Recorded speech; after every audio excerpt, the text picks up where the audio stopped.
Bonjour à toutes et tous. Juste un mot rapide d'explication avant cette émission sur le camouflage, qui est assez longue, plus d'1h30, parce que c'est en fait un peu deux émissions en une, avec deux parties différentes. Alors la première qui est très historique, autour de l'ouvrage d'Yvan Cadeau sur l'histoire du camouflage, qui parle vraiment de la naissance du camouflage militaire fin 19e et puis de ses évolutions, notamment dans les deux guerres mondiales et jusqu'à son renouveau à la sortie de la guerre froide. Et la seconde qui est beaucoup plus contemporaine et beaucoup plus technologique avec Rémi Aimez sur les technologies de camouflage aujourd'hui et les perspectives pour demain et après-demain, notamment avec l'IA.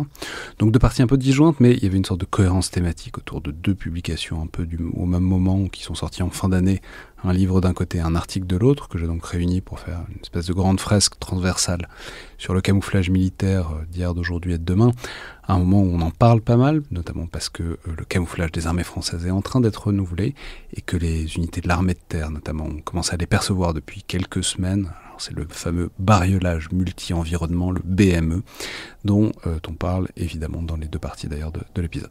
Je me disais que c'était aussi pas mal d'entendre parler un peu d'autre chose que de l'inauguration de Donald Trump ces jours-ci, même si on aura évidemment l'occasion d'en parler dans les semaines et les mois qui viennent. Donc deux parties, la première historique et la seconde à partir de 45 minutes environ, plus technologique, voire geek, alors je le dis très positivement, j'adore ça. Et évidemment, vous pouvez circuler de l'une à l'autre. Si l'une ou l'autre vous intéresse préférentiellement, le chapitrage, comme toujours, est dans la description de l'épisode.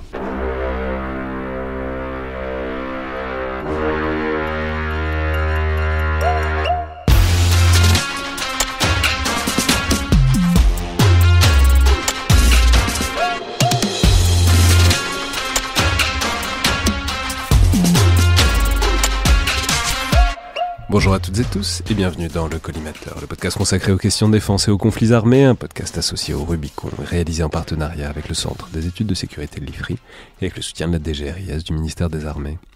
Je suis Alexandre Jublin et pour la première partie donc, de cette grande émission consacrée aux variations du camouflage militaire au fil de l'histoire, j'ai le plaisir de recevoir à nouveau Yvan Cadeau, chef du bureau Doctrine, Opération et Renseignement au service historique de la défense, auteur d'un récent Okinawa chez Perrin dans la belle collection Champs de bataille pour laquelle on vous avait reçu dans le fil de l'épée avec André Loez, et il y a quelques mois d'une histoire du camouflage militaire, une coédition Nouveau Monde, ministère des Armées. Donc bonjour, bienvenue à nouveau dans le Collimateur. Bonjour. Et je vais dire, c'est un sujet tout à fait captivant, à la fois parfaitement central opérationnellement, hier, aujourd'hui et demain, comme on le verra en seconde partie de l'émission avec Rémi Aimez, mais qui touche aussi, je le dis tout de suite, même si c'est pas le centre du livre, mais à des pans de culture populaire, puisqu'on peut dire évidemment que le camouflage comme motif, c'est évidemment devenu quelque chose de complètement répandu, voire universel désormais, dans la mode et même dans la culture visuelle. Et s'il n'y avait que des militaires qui portaient du camouflage, ce serait l'indice d'une importance très différente de l'institution militaire dans la société française. On peut d'ailleurs formuler l'hypothèse que c'est un peu une manière probablement de neutraliser une culture militaire de manière très large pour la société. Mais il n'y a évidemment pas que ce qu'on visualise aujourd'hui comme un motif camouflage qu'il est, et on peut dire tout de suite que, je ne sais pas si c'est très connu du grand public, mais ce sont des motifs, ce sont des dispositifs qui d'une part ont une histoire, qui ensuite évoluent en permanence pour suivre les besoins des armées, et quand vous portez un motif camouflage sur un vêtement ou un objet, on peut généralement situer et dater très précisément de quelle armée il vient, si tant est qu'il soit authentique. Mais tout ça est une parenthèse dont on reparlera peut-être, mais étudions donc avec vous comment tout ça s'est constitué et comment le camouflage a évolué, avec, je vais le dire, une richesse invraisemblable au fil de l'histoire, et notamment autour des deux guerres mondiales, qui sont un peu les deux grands points d'ancrage de l'ouvrage, parce que c'est là qu'il y a énormément de progrès et d'expérimentation. Et la première question, avant d'arriver à ces deux points, c'est évidemment de trouver un point de départ à tout ça. Alors on pourrait remonter, comme vous le faites rapidement, aux chasseurs-cueilleurs, à leur manière de se dissimuler pour s'approcher des troupeaux, mais pour ce qui nous intéresse sur ce souci militaire presque institutionnel du camouflage, tout ça se comprend comme une variation ou presque une dérogation à l'uniforme, donc c'est pas avant les uniformes, donc pas avant la fin de la période moderne. Et surtout, le point de départ que vous choisissez, qui est absolument captivant, c'est le milieu du 19e siècle, où on commence à réfléchir, notamment en Grande-Bretagne, à la question des couleurs et à ce qu'elles permettent ou pas chez l'adversaire. Alors racontez-nous peut-être comment apparaît en fait cette réflexion sur ce qui se voit, ce qui se voit pas, et comment on choisit un peu. Eh bien, comme toute réflexion militaire ou comme toute avancée, elle est parfois le fruit de l'institution elle-même qui exprime des besoins, et puis parfois ça vient d'initiatives individuelles. Et dans le cas du 19e siècle, on a une initiative individuelle, c'est un colonel, le colonel Smith, qui en 1800, pour la première fois, lui, va réfléchir sérieusement Eh bien, non pas aux tenues bariolées qu'on a actuellement, mais on est plutôt sur des réflexions autour d'une tenue neutre, la moins voyante possible.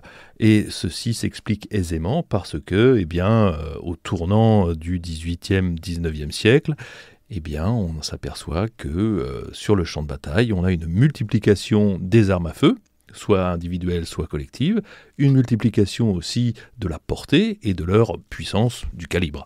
Et donc effectivement, les tenues vives qui s'imposaient pour des raisons de commandement, notamment les siècles précédents, eh bien, deviennent obsolètes. Et les Britanniques sont particulièrement bien placés pour commencer cette réflexion, puisque les lecteurs, je sais pas, de Barbe Rouge, savent que ce sont les tuniques rouges. Exactement, le Red Coat, effectivement, qui identifie très précisément à l'époque et puis désormais sur les tableaux la tenue du fantassin ou de l'artilleur britannique. Et dans les tests, on voit que c'est à peu près la pire couleur qu'on puisse imaginer apporter, puisque c'est une couleur qui apparemment permet la visée et la portée d'assez loin. Oui, les tests que fait ce colonel Smith sont sans appel. La couleur rouge, évidemment, est à proscrire, à prohiber absolument. Et finalement, de ces études, il ne restera rien puisqu'il soumettra son projet et il ne sera pas donné suite. Un point peut-être qu'il faut rajouter et que vous pointez très bien, c'est que c'est aussi le moment, tout ça est une histoire de dispositif technique, mais c'est aussi le moment où la portée s'allonge, mais aussi la poudre change. Et donc, alors c'est un peu plus tard.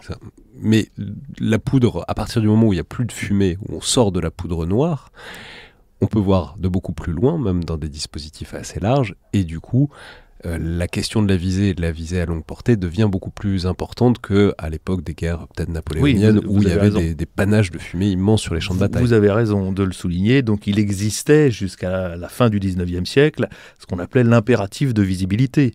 Il fallait que le chef puisse reconnaître ses petits, si vous me permettez l'expression, sur le champ de bataille, parce qu'il régnait véritablement un brouillard qu'on a du mal à se représenter. Alors si on peut s'imaginer un temps très brumeux et on sera à peu près dans la réalité de l'époque, parce que c'est une fumée à l'époque très grasse, très lourde, et même par vent parfois un petit peu fort, eh bien, qui avait beaucoup de mal à se dissiper. Et on a énormément de témoignages, effectivement, de soldats qui, finalement, ont du mal à se voir les uns les autres à quelques dizaines de mètres. Et donc, à partir du moment où c'est un ingénieur français, Paul Vieille, qui invente la poudre sèche, ou qu'on va appeler en France la poudre B, sans fumée, eh bien, le champ de bataille s'éclaircit et les tenues vives forment de parfaites cibles.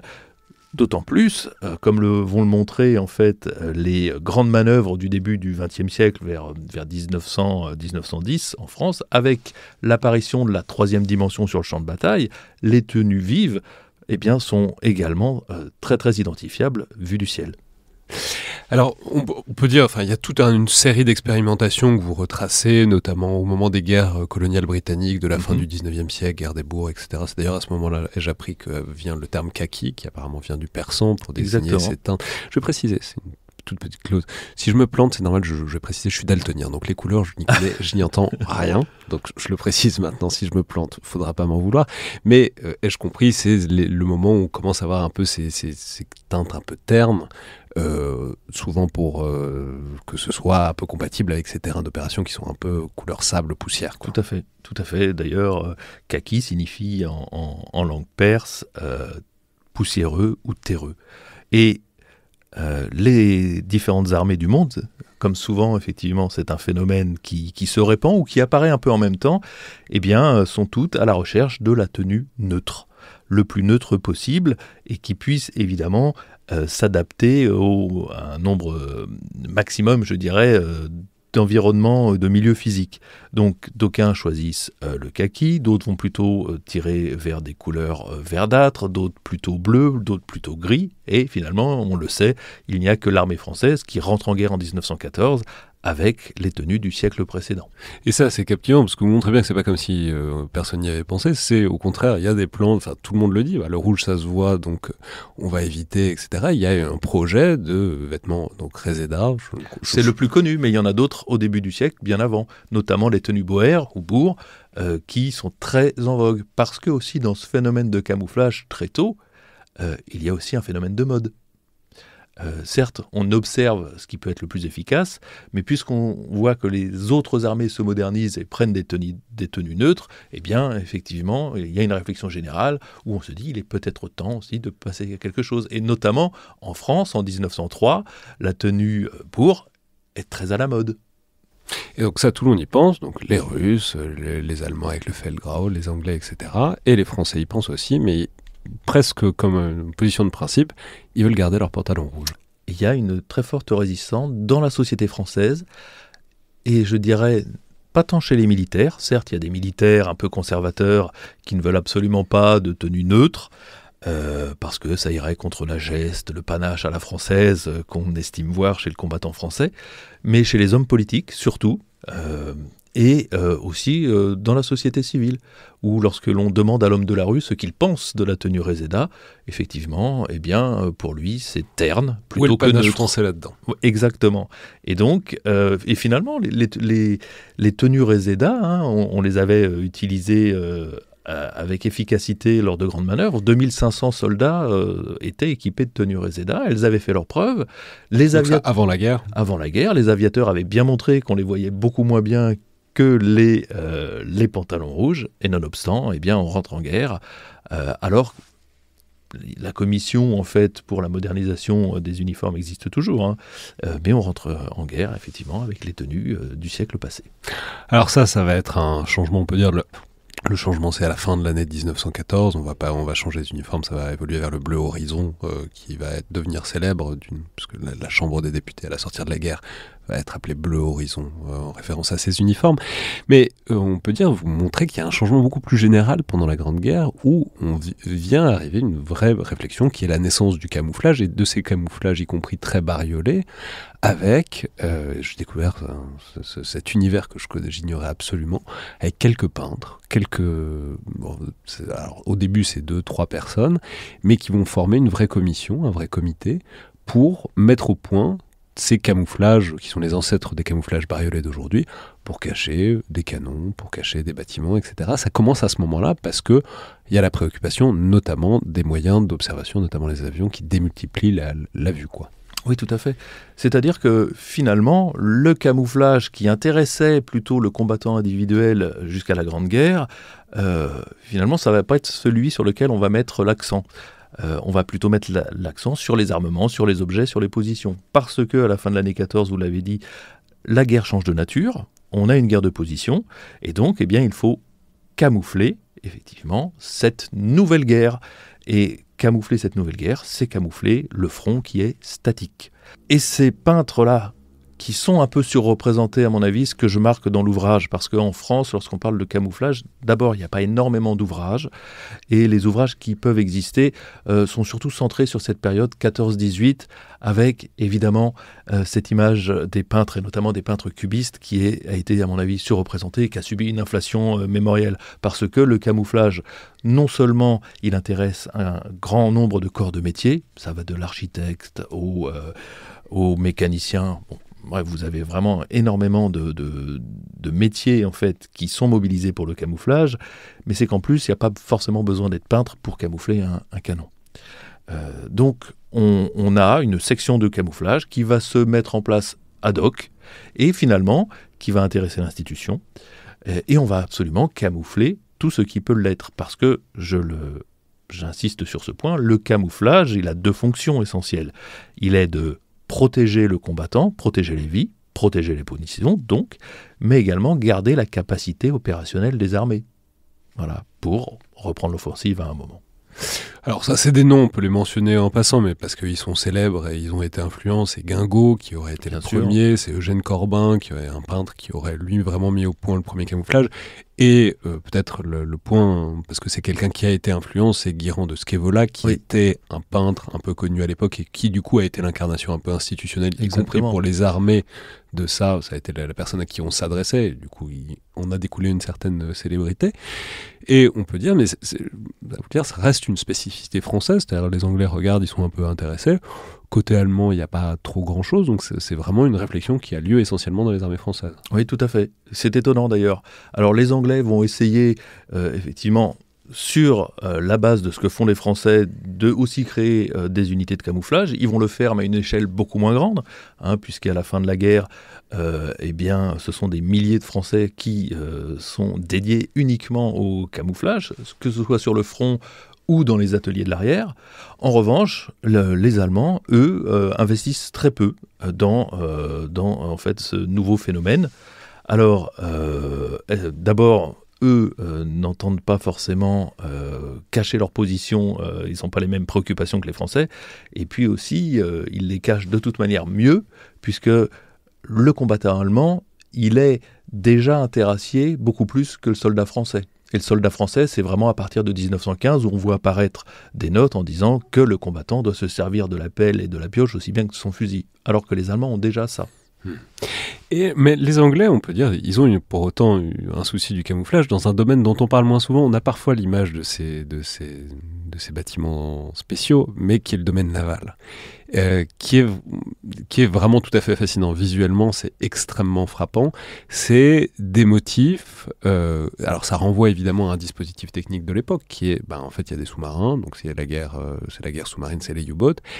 Et ils sont obligés quand même de remonter à l'immersion périscopique pour balancer leurs torpilles, et donc ils sont obligés de viser à l'œil. Et donc là, les Anglais, notamment, pour protéger leurs convois, mais aussi leurs navires de guerre, se mettent à essayer des trucs qui sont des camouflages Dazzle, ai-je appris, qui disent très bien ce qu'ils veulent dire, c'est-à-dire des camouflages très visibles, il ne s'agit pas du tout de se fondre, etc., mais il s'agit de confondre l'œil ennemi en quelque sorte. Oui, tout à fait. Alors, vous avez raison de le souligner. Autant les Français, ont été les premiers à s'intéresser au camouflage terrestre, autant on abandonne, nous, un petit peu tout ce qui est camouflage maritime. Il faut attendre 1917.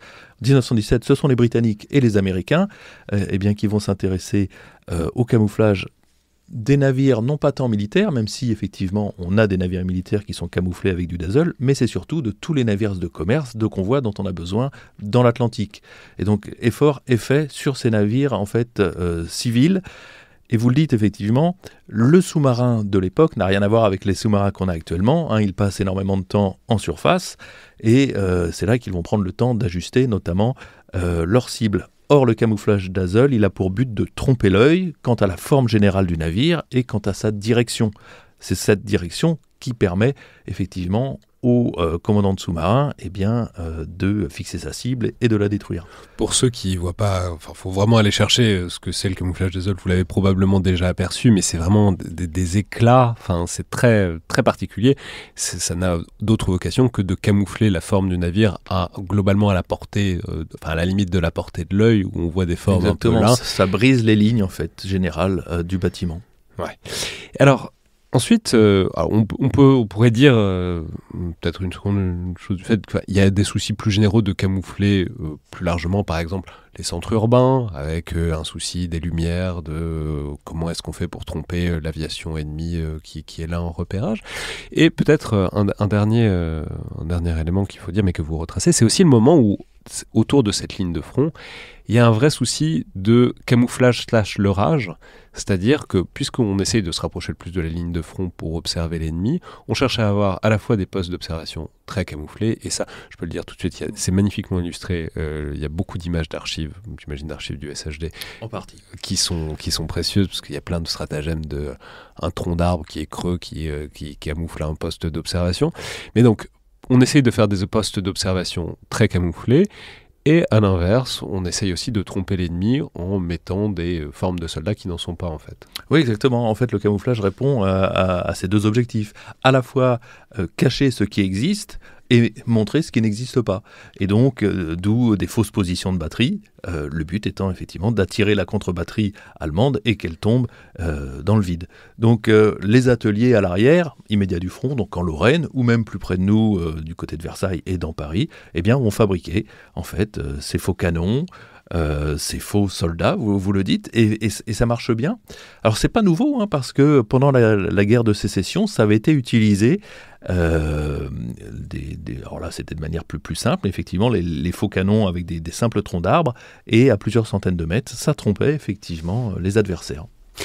Alors ensuite, il va y avoir un changement de paradigme, donc là, le camouflage naval, ça marche très bien pendant la Première Guerre mondiale. Ça va arrêter de marcher très bien pour une raison très simple qui est que ensuite, et notamment pendant la Seconde Guerre mondiale, il va y avoir des sonars et des radars, et ensuite il y a aussi de l'aviation embarquée. Oui. Donc là, on peut peindre ce qu'on veut sur une coque, ça va pas. On est au-delà de l'horizon. Ouais, on est au-delà de l'horizon, donc de toute façon, ça va pas faire grand-chose. En revanche, c'est un retour en force du camouflage terrestre pendant la Seconde Guerre mondiale, notamment pour les blindés, où il y a un vrai savoir-faire et toute une nomenclature et tout un dispositif de, en fait, ça devient très normé, quoi. Il faut 3 tons complémentaires, il faut essayer de peindre en blanc les dessous de caisse des blindés pour limiter les ombres. Enfin, il commence à y avoir un vrai savoir-faire qui se met en place, notamment chez les Français, à l'ouverture de la Seconde Guerre mondiale. Oui, tout à fait. Alors, on le sait, la Seconde Guerre mondiale, contrairement à la première, marque le retour de la manœuvre, marque le retour du mouvement, et donc ce n'est plus du tout le même camouflage auquel il va falloir s'intéresser. Et donc le camouflage en 14-18 était quelque chose, d'abord c'était du camouflage de circonstance, on le voit avec la veste de Louis Guingot, ça se met en place progressivement. En plus ensuite... La veste de Louis Guingot, c'est donc l'une des premières vestes... Exactement, que l'on peut voir au musée des Ducs de Lorraine à Nancy. Qui est d'ailleurs étrangement moderne, ça rappelle tout à fait des camouflages plus contemporains, mais bon, c'est une veste peinte, voilà. Quoi. Oui, tout à fait, mais elle est effectivement étrangement contemporaine, vous avez raison de le souligner. Et donc on va essayer de normer un peu cela, que ça soit dans l'aviation ou que ça soit au niveau, par exemple, de l'arme, non pas qu'elle n'existe pas encore sous cette appellation, mais de la cavalerie, par exemple.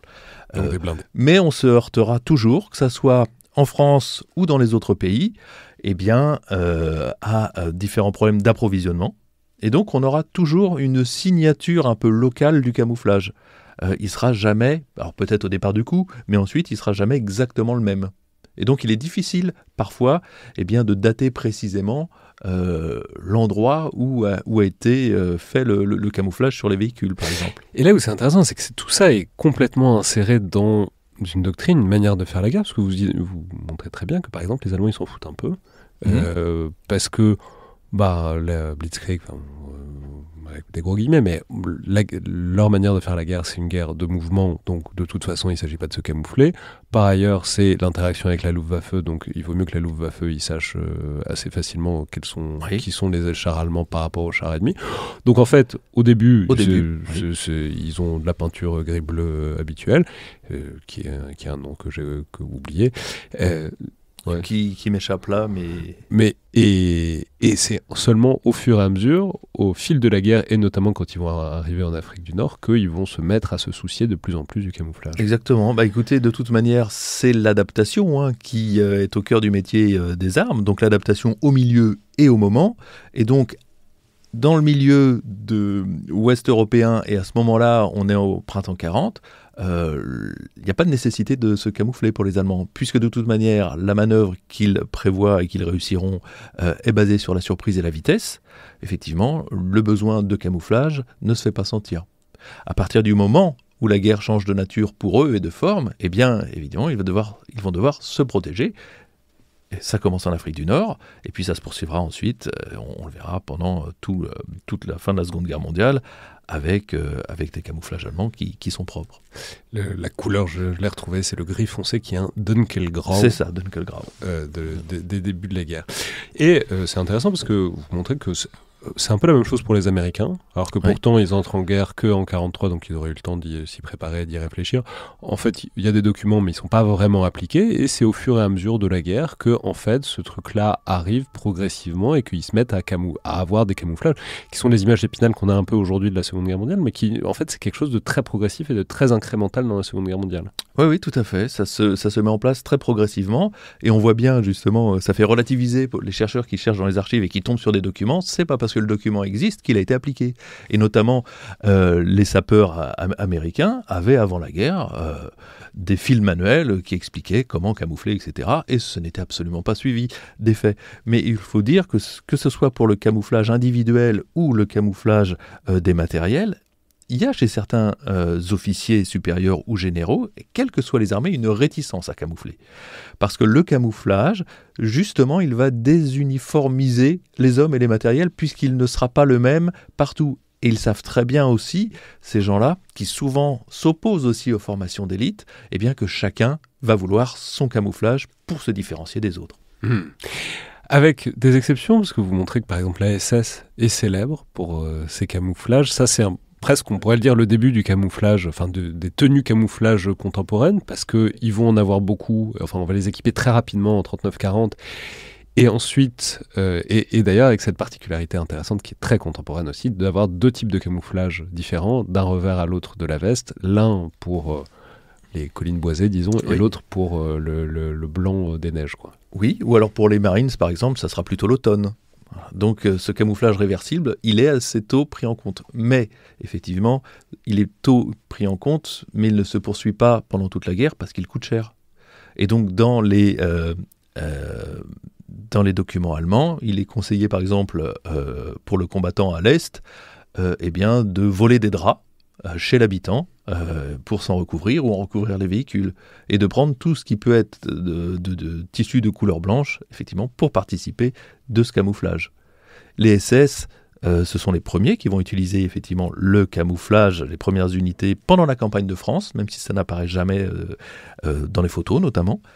Mais vraiment les premiers, ce sont les Italiens. 1929, c'est le Telo Mimetico. Ce sont eux qui, les premiers, créent une toile de tente camouflée. Et d'ailleurs, lorsque les Allemands, eh bien, suite à la capitulation de l'Italie en septembre 1943, pénètrent en Italie, ils récupèrent des stocks immenses de cette toile de tente et ils vont la transformer en uniforme. Et donc, en Normandie, on arrive à identifier les unités qui sont passées par l'Italie aussi, parce qu'ils ont récupéré, en fait, ce drap italien, le Telo Mimetico. Alors, c'est par ailleurs la Seconde Guerre mondiale, le moment où il y a tout un tas de dispositifs qui se mettent en place, qui se structurent. Les plus connus sont probablement les filets de camouflage. Mais en fait, d'une manière générale, on est dans un contexte où il y a de l'aviation un peu partout, en tout cas où elle peut être partout, et où du coup, il y a un vrai souci de tromper, camoufler, leurrer ce qui vient du ciel. Alors c'est notamment le sens de ces filets de camouflage. Vous nous expliquerez comment ils sont apparus et comment ils fonctionnent. Et puis aussi c'est le sens des grandes opérations de déception dont on va reparler. Donc on connaît beaucoup l'opération Fortitude qui était essayer de camoufler, enfin de tromper les Allemands sur où aurait lieu le débarquement de Normandie en mettant célèbre les chars en pneumatique en Écosse. Mais il y en a d'autres pendant la Seconde Guerre mondiale. Je dirais que de prendre l'exemple de l'opération Fortitude, qui fait partie du vaste ensemble de l'opération Bodyguard, qui est de effectivement leurrer les Allemands sur l'endroit où débarqueraient les Alliés, est le plus mauvais exemple. Parce que justement, alors c'est un exemple qui est très médiatique, très médiatisé, et donc que l'on ressort à chaque fois le 6 juin 1944, où on a... Voilà. Mais les études les plus sérieuses montrent que jamais aucun avion allemand n'a survolé ces champs avec ces faux Sherman gonflables ou autres matériel américain. En revanche, l'opération Bertram qui a lieu en octobre 1942 dans le désert, qui préfigure la seconde bataille d'El Alamein, elle est une réussite incontestable où l'on va maquiller des centaines de vrais blindés avec des faux camions. C'est-à-dire qu'on va mettre une armature fait avec du matériel de circonstance, hein, ça peut être du bambou, de la toile de jute, etc. Mais avec la forme générale d'un avion, et les aviateurs d'un camion, et les aviateurs allemands vont s'y laisser prendre. Donc cette opération Bertram, les gens peuvent regarder sur Internet parce qu'elle est un petit peu complexe, mais on va pousser effectivement aussi l'art jusqu'à créer un faux pipeline d'eau. Eh bien, qui reste inachevé pour leurrer les Allemands sur la date du déclenchement de l'offensive. C'est-à-dire qu'en fait, l'aviateur allemand peut se dire le pipeline n'est pas terminé et donc on a encore du temps devant nous. Avec un truc très drôle qui est que la différence entre un char et un camion, c'est quand même les chenilles. Et du coup, ils sont obligés, au moment où ils les déplacent, d'effacer les traces dans le sable. Parce Exactement. que sinon, ça va se voir, même en altitude, que c'est une chenille et pas une roue, quoi. Tout à fait. Donc c'est vraiment un système complet qui est pensé. Et lorsque l'on interrogera les Allemands faits prisonniers par la suite, eh bien, ça montrera que ça a fonctionné. Contrairement à l'opération Fortitude. Et alors ce camouflage des avions, puisque l'avion est évidemment sa grande période, c'est la Seconde Guerre mondiale, c'est le camouflage des structures supérieures, lorsque l'avion est au sol, il faut bien qu'il prenne l'apparence du milieu dans lequel il est posé. Donc il faut le peindre autant que possible. Il faut le peindre, ou alors on va faire comme pendant la Première Guerre mondiale, faire soit des faux avions en bois, mais plus intelligents et qui fonctionnent très bien. Dans le Pacifique, par exemple, les Japonais et les Américains vont, là il n'y a pas de photo dans l'ouvrage, mais vont en fait dessiner des faux avions au sol, et à 3000, 4000 mètres d'altitude, on s'y laisse prendre. C'est bluffant. Et puis aussi, il faut peindre les structures inférieures, et donc mettre couleur ciel. Alors on va dans le gris bleuté, évidemment, pour que l'appareil se confonde avec le ciel. Et avec aussi ce dispositif qui est tout à fait fascinant, parce que ça, quand on est au sol, ça ressemble à rien, un filet de camouflage. C'est très frappant, on voit un filet avec des trucs un peu moches qui pendent dessus, et on se dit mais à quoi ça sert? Et en fait, il faut vraiment se placer d'assez haut, certes, mais en fait l'idée c'est quand même de maquiller les ombres et d'avoir ça marche assez bien en fait. Ça marche assez bien, alors ça apparaît dès la Première Guerre mondiale, le filet de camouflage. Alors, en fonction des armées et encore une fois des matériaux, on va prendre des bouts de tissu de différentes couleurs, ou alors on va pouvoir mettre de la végétation. Le Viet Minh le faisait très bien, par exemple, avec la végétation, mais la végétation doit être changée régulièrement, évidemment, parce que les structures, les feuilles et le bois dépérissent. Alors, pour les Américains, je me suis aperçu notamment que dans les camps de prisonniers japonais, les fameux Nisei, donc les Américains d'origine japonaise, eh bien, les femmes japonaises, en fait, étaient dédiées à la construction, à la création, réalisation de ces filets de camouflage. C'est le moment peut-être de dire quelque chose aussi de cette guerre du Pacifique, parce que c'est effectivement un savoir-faire japonais assez marqué, en tout cas qui apparaît assez marqué dans les sources, notamment les Marines, c'est-à-dire dans cette guerre du Pacifique, il y a une vraie capacité à se camoufler dans la végétation, dans les anfractuosités aussi des territoires de ces îles du Pacifique, et puis aussi dans les vêtements, il y a ces vêtements qu'on connaît peut-être, à moitié faits de paille, dont se recouvraient les soldats japonais, dont vous indiquez que c'est pas forcément que le camouflage, c'était aussi un imperméable, mais en tout cas, il y a un vrai savoir-faire japonais du camouflage. Tout à fait. En fait, on a le camouflage de son porte-monnaie, je disais, si je pourrais m'exprimer un peu familièrement. C'est-à-dire que les Japonais sont pauvres, et puis culturellement aussi, ils ne vont pas d'eux-mêmes penser à faire des tenues camouflées. Les Américains sont très riches. Et il y a ça aussi qu'il faut prendre en compte. Et eux vont penser le camouflage avec le fameux camo pacifique qui est très connu, qui ressemble un peu au camouflage canard des chasseurs, le duck camo. En revanche, les Japonais, eux, vont se servir de la végétation. Le camouflage, notamment mis en place par les Marines, on en a fait une émission il n'y a pas longtemps avec Nicolas Aubin, mais ça fait partie de la particularité aussi de l'autonomie dans une certaine mesure du corps que bon, il y a ce truc-là qui est un peu sur la table pour toutes les armées. L'armée s'en saisit pas forcément de manière effrénée. Par contre, les Marines, là, ça correspond à peu près à l'identité à l'image qu'ils se font d'eux-mêmes. Et ils le mettent en place assez largement. Exactement. Parce que le camouflage, on l'évoquait aussi tout à l'heure, c'est effectivement un marqueur d'identité très fort. Et vous le disiez aussi en introduction, pour l'œil averti, un petit peu le passionné d'histoire militaire, il va reconnaître évidemment un soldat d'une nation à son camouflage. Donc ça, c'est pour, je dirais, d'un point de vue extérieur, mais à l'intérieur d'une même armée, évidemment, pour se distinguer, les Marines vont avoir leur camouflage propre. Et au sein de l'armée, je le disais, il y a de très fortes résistances à l'introduction du camouflage dans l'armée de terre. Et c'est la raison pour laquelle, en Normandie, le camouflage qui est introduit chez certaines unités est bien vite retiré. Et non pas, comme on le lit partout, parce qu'il y a eu des tirs fratricides. En fait, les études... Parce que l'idée, c'est que les Allemands, dont on peut dire qu'ils s'étaient bien mis au camouflage, et bon, ça se voit dans absolument tous les films sur le débarquement, on voit que s'ils étaient très bien camouflés, notamment dans le paysage, du bocage, etc., l'argument, c'est que les Américains se camouflant aussi, du coup on tire sur les Américains. Et que le camouflage choisi par les Américains aurait été trop proche des camouflages allemands. En fait, ce n'est pas la raison. C'est qu'il n'y a jamais eu de volonté d'équiper toute l'armée américaine de camouflage à cette date. Et donc, si tous ne pouvant pas le faire, personne ne le fait. Exactement. Par souci d'uniformité. Alors justement, ce marqueur d'identité, ça reste encore après la Seconde Guerre mondiale, et vous montrez très bien que le camouflage, ça n'est pas du tout universellement répandu après la guerre, c'est un marqueur d'unité d'élite. Et c'est vrai partout. Et notamment en France. Et notamment en France. Eh bien, effectivement, et on voit bien la force là des conservatismes. Parce que finalement, on va prendre des tenues neutres, alors toute une palette de kakis dans les différentes armées du monde, mais les unités d'élite, ou dites d'élite, effectivement, vont choisir le camouflage. Et pour les Français, la grandeur des tenues camouflées, c'est l'Indo, puisque c'est en 1951 que pour la première fois, il y a un camouflage 100% français qui rentre en service. Et donc qui va côtoyer toute la gamme de camouflage qui existe dans le corps expéditionnaire français d'Extrême-Orient, camouflage américain ou britannique. Et on reconnaîtra les unités d'ailleurs à leurs différentes tenues.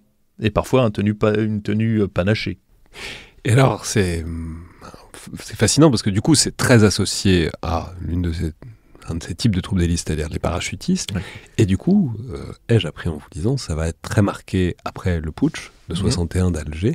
J'ai appris qu'après 62, on n'a plus le droit de porter de camouflage, de tenue camouflage, enfin de motif camouflage en métropole. Oui, tout à fait. Il y a une note de service qui interdit, effectivement, se rappelle finalement à cette période.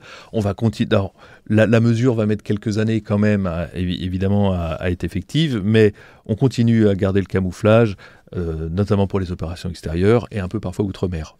Mais la réintroduction du camouflage dans l'armée française, eh bien, c'est le début des années 90. Donc, il faut quand même une trentaine d'années. Ouais, alors, on peut dire peut-être un mot de la guerre froide, parce que pendant la guerre froide, c'est assez stationnaire, il n'y a pas une efflorescence folle de réflexion là-dessus, mais tout le monde toutes les armées du monde ont globalement un motif camouflage, et c'est aussi le moment où ça se diffuse assez largement dans la culture populaire, puisque le Vietnam, etc., c'est le moment où ça devient plus un marqueur militaire pur et parfait. C'est à la fois, déjà, il y a des surplus militaires énormes qui sont récupérés à droite à gauche, notamment pour habiller les gens, et aussi parce que c'est la contestation, la contre-culture de gens qui mettent des uniformes militaires, soit parce qu'ils sont vétérans et qu'ils veulent dénoncer, soit plus généralement quasiment en dérision, mais en tout cas, tout le monde est susceptible de porter des vêtements militaires, et notamment du camouflage pendant la guerre froide. Oui, tout à fait, c'est vraiment le camouflage qui se répand dans la société civile, ça vient des États-Unis et de la guerre du Vietnam. Alors, c'est paradoxal, parce qu'on a ces vétérans, ces vets qui manifestent contre la guerre du Vietnam, mais d'un autre côté, il n'y a pas de rejet de l'uniforme, puisque c'est l'uniforme qu'ils ont porté, eux et leurs camarades. Donc, on a quand même cette fierté chez certains, effectivement, d'avoir servi dans telle unité, tout en contestant la guerre. Et puis, par mimétisme, c'est le cas de le dire dans le cadre du camouflage, eh bien, la société civile va récupérer, customiser, si je peux m'exprimer ainsi, aussi les uniformes, jusque dans les années 2000, où on va s'apercevoir là, eh bien, que le prêt-à-porter s'empare du camouflage. On n'est plus uniquement dans le domaine de la récupération ou de vente de surplus, mais on a effectivement l'économie qui voit tout le bénéfice qu'il y a à un petit peu prendre le camouflage, faire des coupes un peu modernes et à habiller en fait la population civile. Donc c'est si bien que c'est devenu quelque chose d'absolument universel, plus du tout associé aux armées aujourd'hui. Mais alors, pour revenir un peu sur le domaine militaire, notamment dans les armées françaises, vous l'indiquiez tout à l'heure, mais en fait ça recommence un peu à la fin de la guerre froide, donc les années 89-90, on commence à réfléchir de est-ce qu'il n'y aurait pas un nouveau camouflage qui serait mieux, etc. Et vous indiquez bien qu'il y a du coup il y a la guerre du Golfe. Et du coup, tout ça se fait absolument en urgence. On pensait avoir le temps de réfléchir un peu. Et en fait, il faut équiper tout le monde très rapidement. Alors, quand la guerre du Golfe intervient, donc, on a déjà, heureusement, je dirais, des réflexions qui sont abouties sur le prochain camouflage. La guerre du Golfe va être un accélérateur. Mais heureusement, le projet est là, le tissu est prêt. Et le premier camouflage, ça va pas être un camouflage de couleur centre-Europe, c'est-à-dire avec des tons verts, marrons. Parce que rappelons que, évidemment, le camouflage dépend du domaine d'opération extérieure. Exactement, c'est toujours le milieu physique qui dicte le camouflage. Et si vous vous apprêtez à arrêter les chars soviétiques, a priori, vous n'avez pas le même camouflage que si vous allez renverser Saddam Hussein. C'est l'idée. Et donc Saddam Hussein, le désert, et d'ailleurs on va l'appeler de manière générique le camouflage désert ou le camouflage sable, parce qu'il reprend des tons effectivement jaune, brun clair. Aussi camouflage daguet, indiquez-vous, du nom de la division qui va être projetée. Exactement, aussi camouflage daguet pour les soldats. Et donc ce camouflage-là de 3 tons, finalement, il sert de base dès 1992, lorsque la FORPRONU, donc la Force de protection des Nations Unies, où les Français sont jusqu'à 7000, est déployée en ex-Yougoslavie.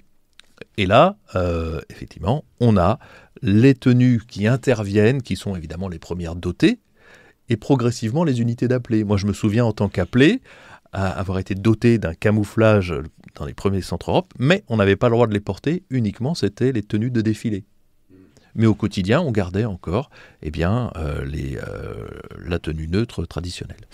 Et ces camouflages, ils vont rester assez longtemps, Dikaou, puisque c'est encore les camouflages qui vont servir pour Serval en 2013. C'est-à-dire, oui. c'est mine de rien, alors on dira peut-être un mot ensuite, mais parce qu'on est en phase de renouvellement du camouflage, mais ça va durer une bonne vingtaine, voire trentaine d'années. Un peu plus de 30 ans. C'est-à-dire que là, la bascule est en train de s'opérer, puisque le BME, le bariolage multi-environnement, dont il sera peut-être question dans la seconde partie de l'émission, rentre en service en cette fin d'année auprès des unités. Donc évidemment, une entrée en service progressive. Donc, changement d'air aussi, c'est bien pris en compte. Alors certes, le bariolage multi-environnement, comme je pense le KLMS le dira, est beaucoup plus efficace. Parce que je crois qu'il est le temps de repérage d'un individu est de 25% plus long que pour le camouflage actuel. Mais il y a aussi vraiment un désir de changer d'identité. Alors certains le déplorent parce qu'on va perdre cette tenue qui nous habille pour certains depuis plusieurs dizaines d'années. On l'a bien vu par exemple avec l'armée belge. L'armée belge elle avait un camouflage qui était facilement identifiable, avec du jaune, du vert, du marron. C'était, contrairement aux d'autres années, on disait le belge se voyait de très loin justement. Avec cette dialectique qui est hyper intéressante, c'est entre le dispositif tactique et le marqueur identitaire, donc c'est entre être invisible et être reconnu mine de rien. Exactement. Il y a cette idée-là, mais le camouflage, on le disait, les chars allemands, par exemple, pour ne parler qu'eux, le but c'était d'être invisible, mais aussi pouvoir être reconnu là de leur père. Et là, c'est des autres armées. Il y a effectivement pour ça que le camouflage a aussi une dimension esthétique. Merci beaucoup, Yvan Cador. Merci à vous. Je rappelle donc les références de l'ouvrage Une histoire du camouflage militaire, paru chez Nouveau Monde Coédition, avec le ministère des Armées. Et pour cette seconde partie de l'émission, je suis donc maintenant avec le colonel de l'armée de terre, Rémi Ms. Bonjour. Bonjour Alexandre. Vous avez servi notamment dans l'arme du génie, vous êtes désormais au CCF, le commandement du combat futur, récemment créé, où on réfléchit aussi à toutes ces questions de l'avenir du combat et de l'équipement des armées françaises. Je précise que vous êtes aussi en 2022 l'auteur des opérations de déception chez Perrin, et que vous écrivez régulièrement dans le magazine excellent toujours DSI sur ces questions. Vous avez notamment publié il y a quelques mois un excellent article sur les fumigènes auquel j'ai déjà fait référence à ce micro, et un autre plus récemment sur l'avenir du camouflage, notamment à l'ère de l'intelligence artificielle, dont on va largement reparler. Alors, j'aurais aimé peut-être parler sur ces questions vraiment très contemporaines de ce qui se fait maintenant et de ce qui va peut-être se faire demain, procéder un peu par échelle et commencer vraiment par l'échelle du fantassin, du soldat, voir ce qui se fait et ce qui peut se faire. Donc, évidemment, le truc qui vient quand on pense à l'échelle du soldat, ce à quoi on pense, c'est le camouflage et les habits de camouflage. Et ça, on peut dire, on en a parlé un petit peu avec Yvan Cador, qu'on est quand même en période de grand renouvellement, au moins depuis le début du 21e siècle, on change, alors on reparlera dans 5 minutes des armées françaises, parce qu'elles aussi, elles sont en période de renouvellement de camouflage, mais d'une manière générale, il y a des motifs qui, dans les principales armées du monde, ont été assez largement renouvelés, et peut-être le plus célèbre sont les armées américaines. En tout cas, on a l'impression qu'on est passé, il n'y a pas si longtemps, à une nouvelle ère des motifs camouflage. Oui, alors effectivement, le grand changement a été le passage à des motifs pixelisés. Dans ce cadre-là, le prédécesseur a probablement été l'armée canadienne, avec un modèle qui s'appelle le CADPAT, Canadian Disruptive Pattern, qui a été prouvé très efficace. Et ce qui est intéressant, c'est qu'ils ont eu de grandes difficultés à le faire approuver, parce qu'il a été difficile pour l'armée canadienne de convaincre qu'un motif qui n'était pas naturel puisse justement se fondre dans la nature. Donc des pixels, un motif qui apparaît digital, ne pourrait pas, en tout cas selon une partie de l'opinion de l'armée canadienne, se fondre efficacement dans la nature. C'est assez marrant parce que donc, la génération précédente, on voit, ça ressemble à rien, mais ça ressemble un peu à des feuilles ou à des algues ou à ce qu'on veut, quoi. C'est des formes qu'on a l'impression d'un peu voir taches dans la nature, des taches. On se dit, bon, bah voilà, si on se planque dans un tapis de feuilles, peut-être que ça se voit pas au milieu. Et en fait, cette nouvelle génération, c'est des pixels, donc des trucs qui ne ressemblent à pas grand-chose dans la nature, mais fonctionnellement, ça marche mieux. Oui, tout à fait. Et d'ailleurs, ça me permet de dire que le camouflage n'est plus du tout quelque chose d'artistique.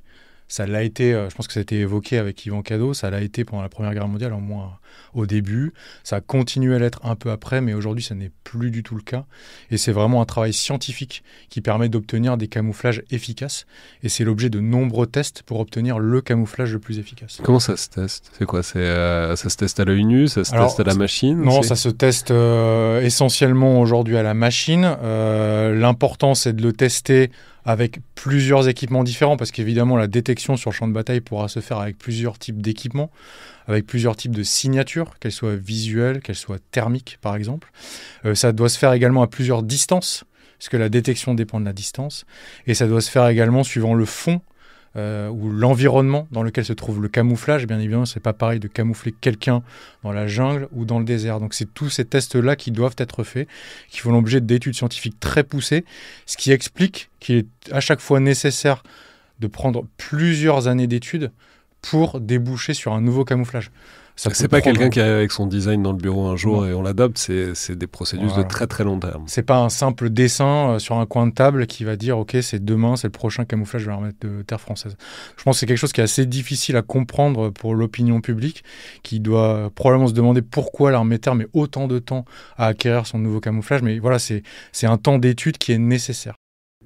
Alors ce motif canadien, ensuite il a connu la célébrité parce qu'ils se sont fait pomper par les voisins, les Américains, et d'ailleurs c'est les Marines qui ont commencé avec ce camouflage qui est devenu célèbre, le Marpat. Oui, tout à fait. Donc le Marpat a été adopté, et effectivement ça a été la consécration pour le camouflage pixelisé. Ce qui est intéressant de noter à cette occasion, c'est que le camouflage fait aussi l'objet d'effets de mode. Donc bien sûr, il y a les effets de mode dans le civil, il y a des habits camouflés qui reviennent régulièrement à la mode, mais ce sont aussi des effets de mode dans le monde militaire, puisque c'est un objet extrêmement important de reconnaissance. C'est un objet également d'identité nationale. C'est d'ailleurs au passage une des problématiques du camouflage, c'est-à-dire que ce n'est pas seulement un objet d'efficacité, ça doit aussi être un objet de fierté pour le militaire lui-même.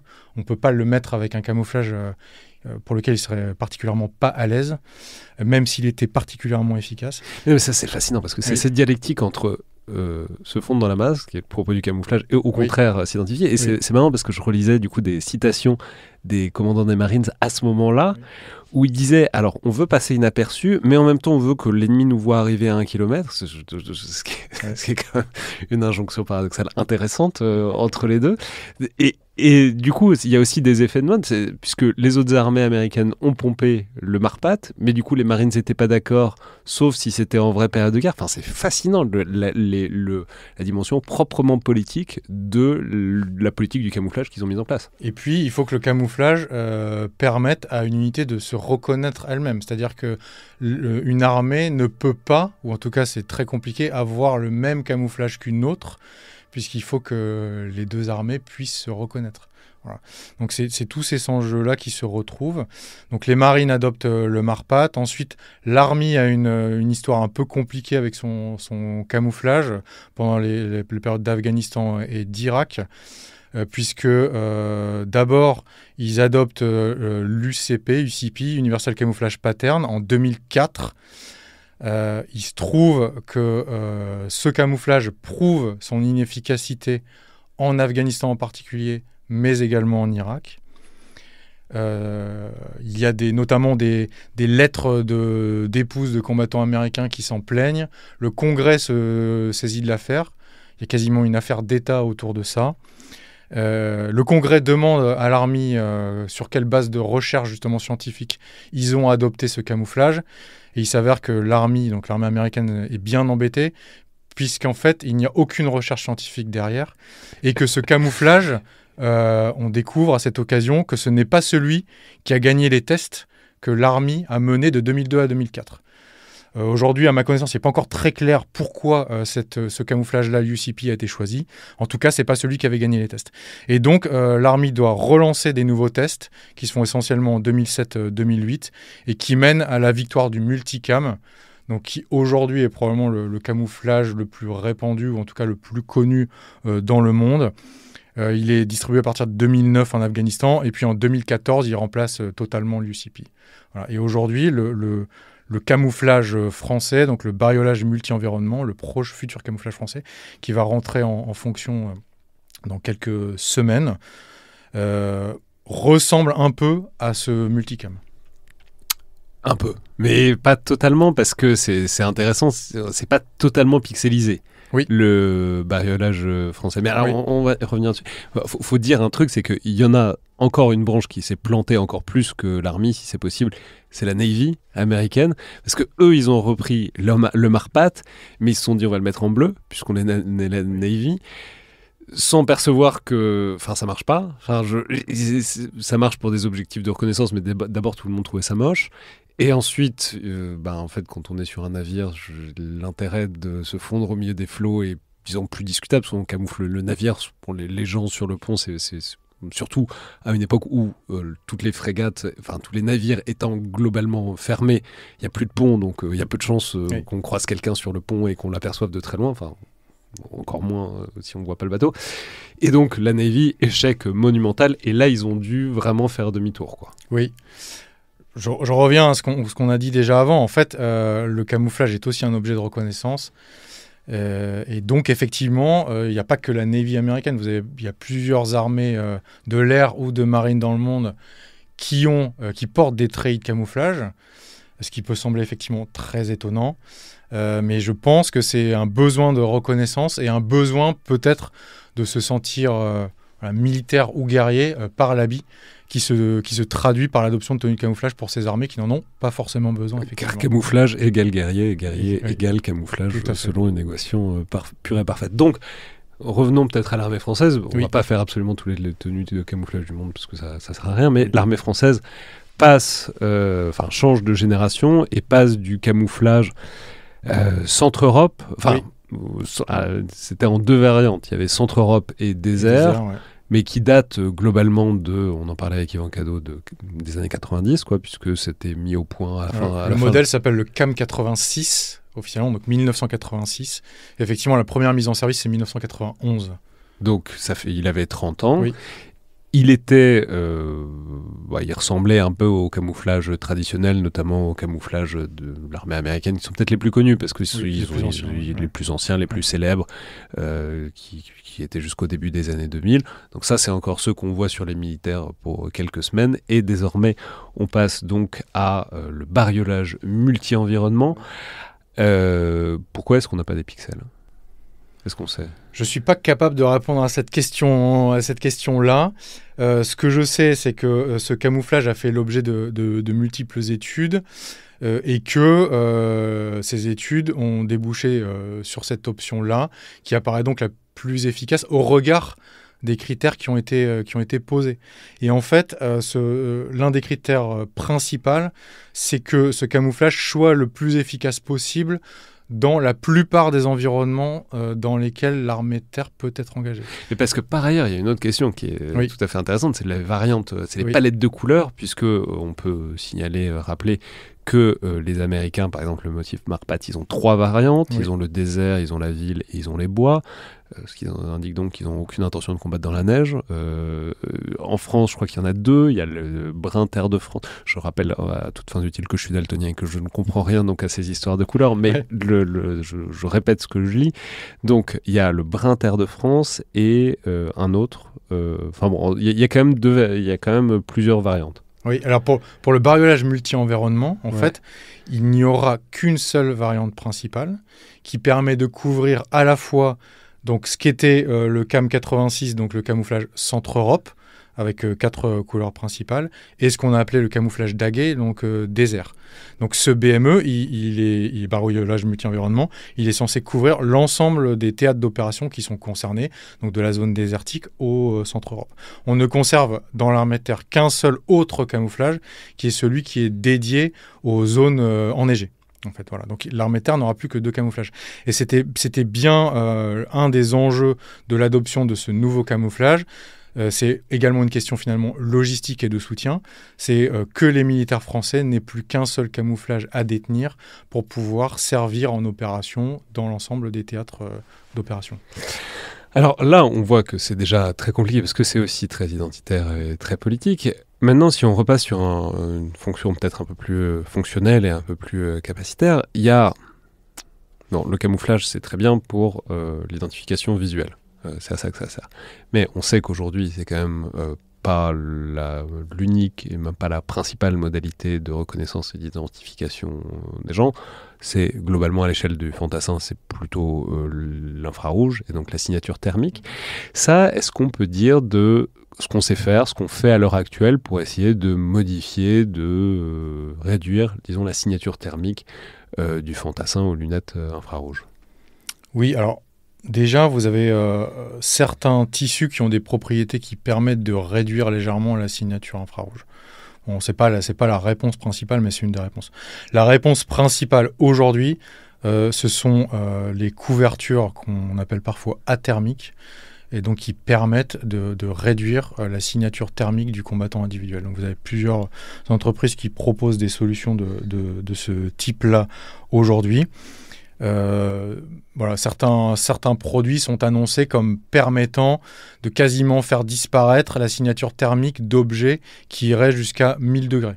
Donc c'est quand même extrêmement intéressant et très efficace. C'est une sorte de couverture de survie, mais en moins moche et en plus pratique. Oui, ce sont alors ça peut s'appliquer à des véhicules ou à des individus suivant la taille de la couverture. Et ce sont des couvertures qui permettent à la fois un camouflage visuel, donc il y a un motif de camouflage dessus, et en même temps qui ont des propriétés thermiques.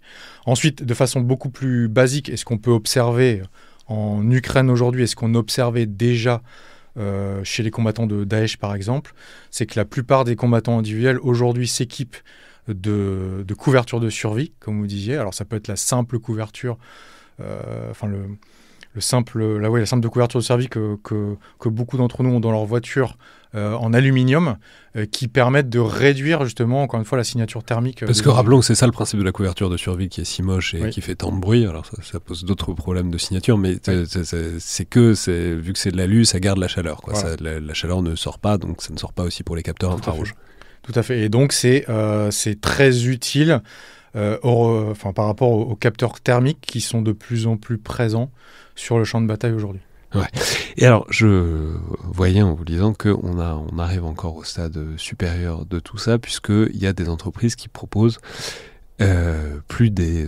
Là, ce qu'on décrit, c'est l'équivalent des capes elfiques pour les fans du Seigneur des Anneaux, mais là, on propose des capes d'invisibilité, donc on passe du Seigneur des Anneaux à Harry Potter, avec notamment la technologie Quantum Stealth, qui donc serait un tissu qui dévierait les rayons de la lumière et du coup jouerait sur la réfraction de la lumière et du coup fait quasiment disparaître l'objet ou la personne qui se trouve derrière cette plaque de matière. On ne connaît pas exactement quelle est la nature de la matière. C'est pas encore commercialisé. Non, c'est pas encore commercialisé.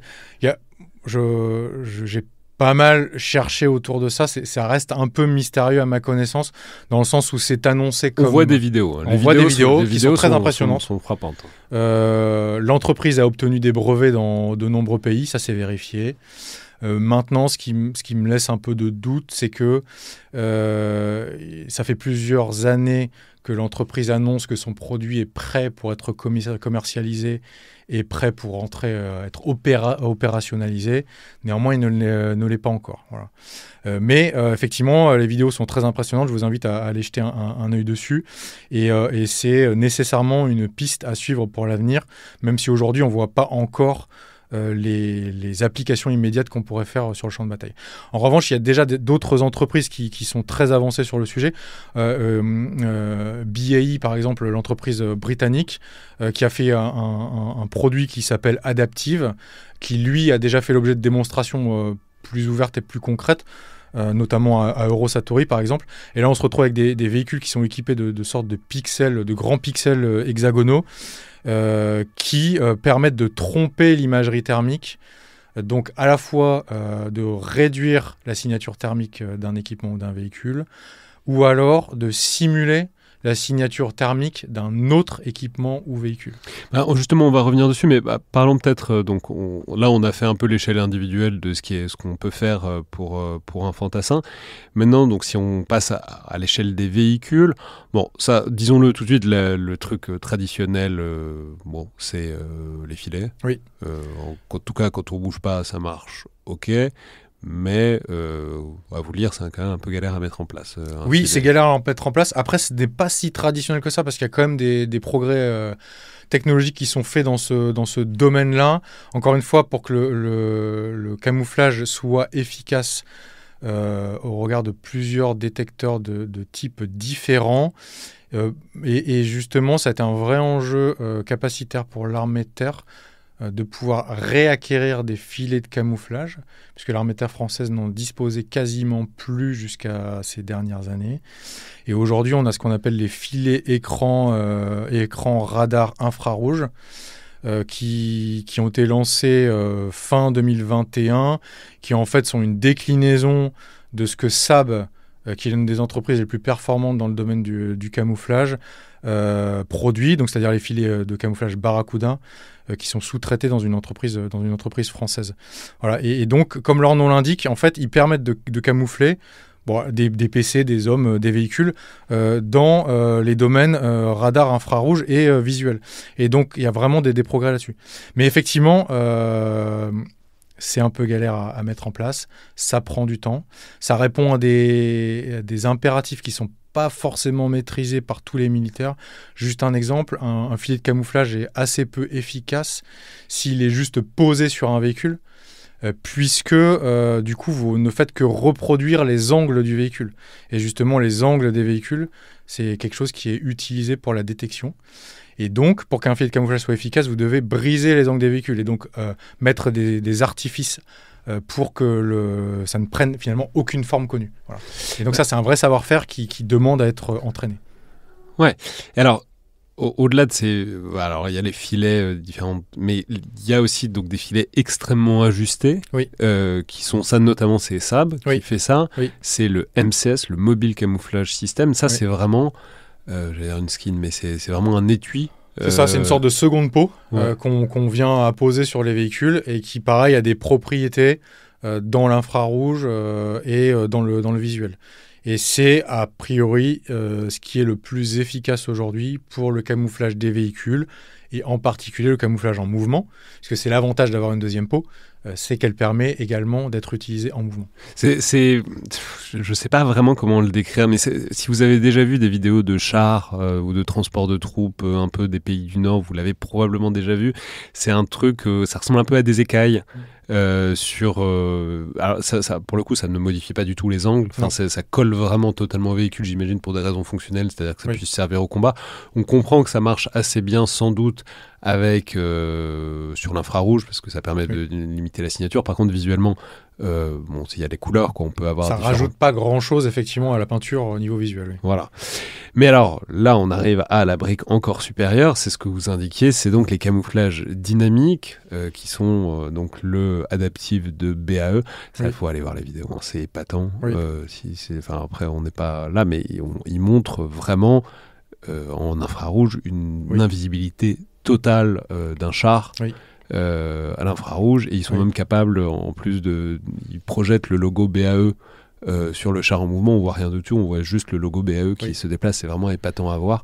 Et apparemment c'est calqué, il y a un projet de la DGA qui est pas loin de ça, quoi. Oui, alors le projet adaptif de BAE, il est extrêmement avancé et il doit pouvoir rentrer en service si une armée le souhaite ou le commande. Personne l'a acheté pour l'instant ? À ma connaissance, non. Mais dans les mois, voire les années à venir. Voilà, le vrai questionnement, à mon sens, c'est est-ce que ce genre de produit est capable de résister à l'abrasivité du champ de bataille aujourd'hui, en fait ? Qu'est-ce que ça va donner dans les débris dans les ruines, dans un combat en zone urbaine, au milieu de la forêt? Est-ce que finalement, on va pas se retrouver avec quelque chose de totalement délabré et qui ne sera plus du tout efficace? Voilà. Parce que l'idée, le concept, vous l'avez dit, mais c'est des petites tuiles, quoi. Oui. C'est une sorte d'armure de petites tuiles. Et évidemment, la question, du coup, c'est s'il y en a une qui pète, ou 10 ou 20, est-ce que c'est toujours utile ou pas? Parce que ça doit avoir une fonction de blindage, quoi. Sinon, ça marche pas. Exactement. Voilà, je pense que c'est toute la question, c'est la réaction... la réaction de ce genre d'équipement à la réalité d'un champ de bataille abrasif. Et effectivement, vous l'avez évoqué, la DGA a un projet qui poursuit les mêmes objectifs. Par ailleurs que ça rend un peu compliqué un truc qui est quand même l'avenir de la protection des véhicules blindés, qui sont les protections réactives. Ouais. Où ça, rappelons, c'est quand même des tuiles qu'on met sur les blindés et qui, à l'approche d'un projectile, sautent et projettent des billes pour arrêter, par exemple, un missile anti-char qui arrive. En fait, si vous mettez une skin de tuiles, certes très invisible, etc., ça veut dire que vous n'avez pas ça. Et donc, si vous n'avez pas ça, il y a un choix entre est-ce que vous préférez éclater un missile anti-char ennemi ou être très invisible à la caméra infrarouge, et s'il faut faire l'un ou l'autre, c'est pas évident, quoi. Tout à fait, ça revient des grandes difficultés de la conception des engins de combat modernes aujourd'hui, c'est-à-dire l'intégration de l'ensemble des systèmes que l'on peut retrouver sur un engin de combat.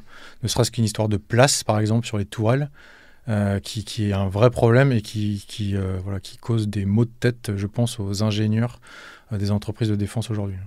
Et donc, la DGA se lance dedans avec Caméléon, oui. C'est le même principe? Alors oui, ils se sont lancés dedans il y a longtemps désormais, c'est un projet qui date de 2008, alors qu'il y a deux noms, Caméléon, Salamandre, c'est un projet qui a été mené en lien avec Nexter, au moins au départ.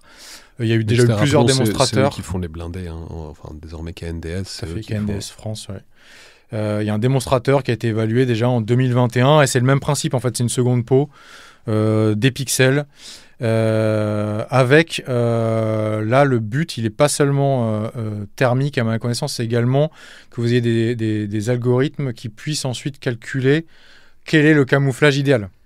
On revient sur cette problématique du multi-environnement, parce que c'est la même chose pour un véhicule ou pour un combattant individuel. Il ne combat pas toujours forcément dans le même environnement, y compris au cours d'une même opération. Et donc, il faut que ce camouflage puisse s'adapter. Et donc là, l'idée, c'est bien d'avoir ce camouflage adaptif en permanence. C'est quelque chose qui renvoie notamment... visuellement, quoi. C'est-à-dire avec des caméras autour et on essaye de calquer... qui puisse reproduire, enfin pas reproduire exactement, mais adapter le camouflage à l'environnement dans lequel le véhicule se trouve. Ça renvoie notamment à certains projets qu'on peut trouver dans l'industrie automobile. Il y a BMW qui avait lancé au cours d'un CES à Las Vegas, 2022-2023 de mémoire, une voiture, pareil, couverte d'une seconde peau de pixels, pour laquelle on peut programmer en fait la peinture qu'on veut ou le motif qu'on veut sur sa voiture. Donc c'est un peu le même principe, sauf que là, l'idée, c'est d'adapter ça à l'environnement dans lequel se trouve le véhicule. Ouais. Et on peut dire que une autre perspective mais alors ça marche pas pour tout, mais pour les véhicules, c'est ce qu'on appelle très largement le désilhouettage. Alors ça, c'est l'idée, on reviendra dessus parce que ça pose la question de est-ce qu'on a le droit de faire ressembler des trucs à des véhicules civils, mais en tout cas, il y a pour les petits véhicules, pour des véhicules type pick-up, les forces spéciales américaines ont développé un projet de véhicule sur lequel on pourrait caler toutes sortes de pare-chocs différents et donc le faire passer pour un véhicule civil à partir d'un tout petit module interne très blindé, quoi. Oui, là l'idée c'est effectivement d'avoir une cellule qui est effectivement une cellule finalement de véhicule militaire blindé, et autour de cette cellule de véhicule militaire de pouvoir appliquer des pièces qui lui permettent de le faire ressembler totalement à un véhicule civil. L'idée est de pouvoir s'infiltrer dans un environnement civil sans apparaître comme militaire. C'est effectivement un enjeu majeur aujourd'hui, je pense, puisque face à la multiplication des moyens de détection, à un champ de bataille de plus en plus transparent, une des options est de se fondre dans son environnement. Et si on estime que l'environnement est un environnement occupé par des civils, en zone urbaine particulièrement, ce qui est quand même assez probable dans les scénarios d'engagement aujourd'hui. C'est une option assez séduisante de pouvoir circuler en véhicule qui apparaît comme un véhicule civil, et si en plus il peut être blindé, c'est quand même très bien. Ouais. Et alors, on n'est plus tout à fait à l'échelle du véhicule, on a une échelle plus générale, mais j'aurais aimé reparler de sujet sur lequel vous avez publié un article il n'y a pas si longtemps, sur les fumigènes, et sur le fait que, désormais, alors c'est une manière de se camoufler, alors ça implique quand même d'être sur un champ de bataille, justement, là on n'est pas dans un... Si en ville vous mettez des fumigènes, les gens vont se douter de quelque chose. Mais désormais, en tout cas ce que vous indiquiez, c'est qu'il y a des performances de fumigènes qui sont assez épatantes. Ça existe depuis toujours, de faire de la fumée pour camoufler ce qui se passe derrière. Mais ça existait déjà pendant la Première Guerre mondiale, les navires qui balançaient beaucoup de fumée pour se camoufler aux yeux des avions. Mais là, désormais, les fumigènes, on les travaille de près. Il y a évidemment le truc visuel, mais il y a aussi thermique, et il y a aussi maintenant, j'ai appris en vous lisant, l'idée d'avoir des fumigènes qui sont comme des vitres sans teint. Oui. Alors, sur la question des fumigènes qui permettent de camoufler la signature thermique, c'est quelque chose qui existe déjà, et donc ça existe, et on peut en acquérir, et on peut l'utiliser d'ores et déjà sur le champ de bataille, et c'est très efficace. Le fumigène vitre sans teint, c'est encore l'objet de recherche, mais c'est effectivement un prospect qui est extrêmement intéressant, puisque l'une des difficultés du fumigène, c'est que lorsque vous en lancez un, eh bien vous vous aveuglez vous-même d'une certaine façon. Et donc là, l'idée de ce fumigène, c'est que vous lancez un fumigène, celui qui l'a lancé peut continuer à voir au travers, alors que l'adversaire en face, lui, a ses vues masquées par ce fumigène. Voilà. Ce qui est intéressant sur l'emploi des fumigènes, c'est que ça reste quand même un vrai dilemme tactique, dans le sens où, lorsque l'on emploie un fumigène, d'une certaine façon, on signe sa position. Parce qu'on n'emploie pas un fumigène pour rien, en général. Et donc, c'est visible, un fumigène. Et donc, ça peut aussi être un sujet de faiblesse, et encore une fois, dévoiler sa position. C'est en gros, quand on a abandonné toute prétention à la furtivité. Oui, alors quand on est déjà au contact, par exemple, ça pose relativement peu de problème d'employer un fumigène pour tenter de se remasquer d'une certaine façon, en tout cas par rapport à certains capteurs qui se trouvent chez l'adversaire. Ensuite, les fumigènes, on peut aussi en jouer dans le cadre des opérations de déception, puisque on peut imaginer utiliser des fumigènes à plusieurs endroits, en sachant qu'une partie des lieux où on les utiliserait ne serait finalement pas au cœur de l'action, et donc ce qui peut compliquer la décision de l'adversaire et sa détection. Mais en tout cas, les fumigènes, c'est une arme qui est travaillée, et qui est travaillée technologiquement, et sur lequel, c'est pas l'arme rustique par excellence, c'est une arme qui se retechnologie en quelque sorte de plus en plus. Exactement, et qui a vraiment des perspectives technologiques très intéressantes, et qui semble être nécessaire à maîtriser de nouveau au sein des armées, et de l'armée de terre française en particulier. C'est quelque chose qui a été relativement abandonné. Ça a été maintenu pour l'autodéfense des chars en particulier, des véhicules blindés de façon générale, mais assez peu dans un usage large pour masquer des positions, masquer des points de franchissement. Et face à la multiplication des capteurs aujourd'hui, alors, il semble vraiment nécessaire de pouvoir disposer de cet outil-là, qui n'est qu'un outil parmi tous les autres, mais qui offre des options très intéressantes. Alors maintenant, on arrive aux perspectives vraiment très contemporaines, voire futures, avec cette question, qui est donc la question rituelle, c'est « et l'IA dans tout ça ?» puisque, évidemment, que l'IA démultiplie les possibilités de détection. Ça démultiplie aussi potentiellement les capteurs, ça automatise en quelque sorte la détection. D'ailleurs, peut-être commençons par là. Comment est-ce que ça marche à l'heure actuelle ? À quel point est-ce que, d'un point de vue de la détection, on se sert déjà de l'IA ? À quel point est-ce que ça fonctionne ? Mais c'est déjà extrêmement répandu. C'est ce qui est classé en anglais sous le terme computer vision en particulier, donc IA de détection. C'est ce qu'aujourd'hui on observe déjà en Ukraine, avec des systèmes d'intelligence artificielle qui aujourd'hui restent assez basiques, mais qui participent à la détection et à la classification de certaines cibles. Aujourd'hui, en Ukraine, ce qu'on observe, l'idée principale, c'est que face au risque de brouillage, pour les drones qui sont utilisés comme des munitions, donc essentiellement des drones FPV, on intègre, les Ukrainiens en particulier, intègrent des outils d'intelligence artificielle qui permettent d'aider le télépilote à l'identification et à la détection, enfin la détection puis à l'identification de cibles. Puis une fois que la cible a été verrouillée par le pilote, le drone y va tout seul. Il n'y a plus besoin de le télépiloter à distance et donc, d'une certaine façon, on est assuré qu'il aille jusqu'à la cible malgré l'éventuel brouillage. Avec la petite question aussi, c'est à quel point est-ce que c'est toujours le télépilote qui appuie sur le bouton et à quel point est-ce que ces trucs d'intelligence artificielle, on leur laisse pas un peu la bride sur le cou une fois qu'ils ont passé le rideau de brouillage pour foncer sur un truc qui ressemble à un T-62 ou pas, quoi, mais sur un véhicule militaire, quoi. C'est effectivement une des questions auxquelles aujourd'hui je n'ai pas de réponse. On ne sait pas jusqu'à quel niveau d'autonomie ces munitions ou ces drones armés fonctionnent en Ukraine aujourd'hui, ou en Russie, enfin pour les Russes ou pour les Ukrainiens d'ailleurs. Et il y a bien d'autres pays qui travaillent ces solutions-là.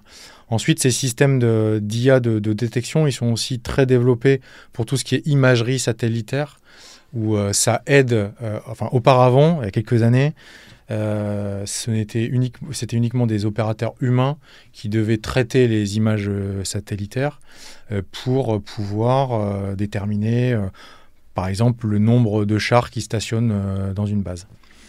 Aujourd'hui, il existe tout un tas de solutions qui permettent d'aider les opérateurs et donc de faire une pré-classification de tout ce qui se trouve sur les images satellitaires. Ah, c'est l'analyse satellite, il n'est plus avec son boulier à essayer de compter les silhouettes, avec par ailleurs toutes les limites, puisqu'on a parlé avec Yvan Cadeau, mais c'est aussi vieux que la détection aérienne et satellitaire, le fait de peindre ou de mettre des objets factices au sol pour planter l'analyste. Là, il y a l'idée que l'IA est quand même un peu meilleure que l'humain, surtout beaucoup plus rapide. Alors je pense pas que... Oui, c'est ça.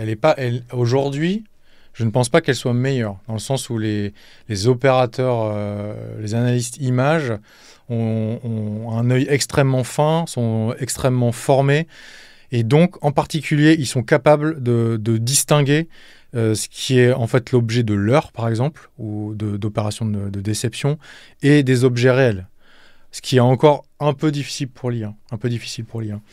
Il y a un exemple intéressant, il me semble, c'est qu'on a vu passer sur divers sites internet des présentations de silhouettes d'avions russes qui étaient peintes sur leurs aérodromes, ce qui a fait l'objet de pas mal de moqueries sur le thème ils en sont là, ces idiots de Russes, pourquoi ils ne font que peindre, tout le monde voit que ce ne sont pas des vrais avions. Mais en fait, moi, je trouve pas ça si idiot que ça. Effectivement, les peintures n'étaient pas de très bonne qualité.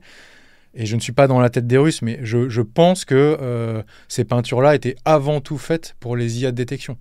Dans l'espoir que ces IA classifient effectivement ces peintures comme de véritables avions, ce qui est quand même relativement probable aujourd'hui, et que justement des opérateurs humains ne viennent pas mettre leur œil là-dessus. Bon, ce qui s'est malheureusement passé, ou heureusement, ça dépend de quel côté on se place.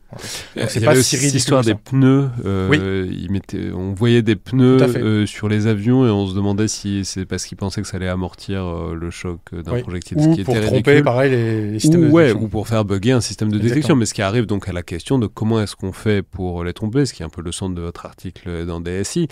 Alors ça, il y a la chimère un peu, c'est d'empoisonner l'IA, c'est-à-dire de lui fournir des données corrompues à la base, avec le principe machine learning qui est garbage in, garbage out. C'est-à-dire si on fournit des mauvaises données, la machine apprend mal, elle fait n'importe quoi. Ça, vous indiquez bien que c'est quand même hyper compliqué. On peut essayer de pourrir des bases de données en ligne, mais c'est un effet quand même moyen. Et donc, les perspectives, c'est plutôt d'essayer alors, soit de comprendre comment elle marche, mais pareil, déjà les gens qui opèrent, on en parlait avec Bertrand Van Perre il n'y a pas longtemps, déjà les gens qui opèrent les IA ne sont pas toujours totalement certains de comment ça fonctionne dans l'intégralité. Le faire sans avoir accès à la machine, c'est quand même très compliqué. Et donc, fonctionnellement, il y a des trucs qui semblent marcher, quoi. Oui. Juste pour revenir sur un point que vous avez écarté, la question de l'empoisonnement des données, effectivement, c'est très compliqué. Il y a beaucoup d'articles qui circulent là-dessus, mais finalement, c'est assez peu applicable dans un contexte opérationnel, puisque voilà, on montre qu'on peut tromper les systèmes d'IA de détection en mettant par exemple, en insérant par exemple des pixels dans une image, sauf que ça se fonde pas sur une prise de vue réelle, mais sur une image qui a été transformée. Or, ça ne fonctionne pas comme ça dans le monde opérationnel. Par exemple, un drone ou un satellite, ils vont prendre une image et cette image n'aura pas pu être transformée par l'adversaire. En revanche, ce qui est quand même envisageable et ce qui est un peu inquiétant, c'est qu'aujourd'hui, il y a beaucoup de systèmes d'IA de détection, enfin en tout cas de modèles d'IA de détection qui sont des modèles publics, puisque ça coûte quand même assez cher d'en développer un de zéro, qui se fondent en particulier sur des banques d'images qui sont également publiques. Il y a une banque d'images qui est célèbre qui s'appelle Kaggle, par exemple. Et donc, on peut quand même imaginer que certains services ou certains pays pourraient chercher à empoisonner ces bases de données-là pour empêcher certains de leurs compétiteurs d'avoir des systèmes d'IA de détection performants. Mais bon, effectivement, c'est une opération assez ambitieuse qu'il ne faut quand même pas écarter et qui nous rappelle la question fondamentale de l'entraînement de l'intelligence artificielle et de la base de données nécessaire à l'entraînement de l'intelligence artificielle qui doit être particulièrement propre pour que l'IA fonctionne ensuite correctement. Ensuite, effectivement, les pistes technologiques les plus intéressantes, elles sont au niveau de ce qu'on appelle l'évasion. Et donc, voilà. Là, vous décrivez un truc, j'ai du mal à comprendre comment ça fonctionne, mais c'est les patchs. Oui. Donc, quoi, les patchs? C'est-à-dire, on met un truc bizarre au milieu de l'objet et du coup, ça fait bugger la machine, c'est ça? En fait, on colle un autocollant qui a sur lui ce qui pourrait ressembler d'une certaine façon à un QR code. Et ce qui, en fait, effectivement, fait bugger l'IA de détection. Il y avait l'exemple célèbre, mais je ne sais pas s'il est avéré ou pas, des autocollants Hello Kitty qu'on mettait sur une plaque ou d'un véhicule militaire, et du coup, ça faisait bugger une IA qui, du coup, je disais, on n'a jamais vu un autocollant Hello Kitty sur un véhicule militaire, donc ça ne peut pas en être un.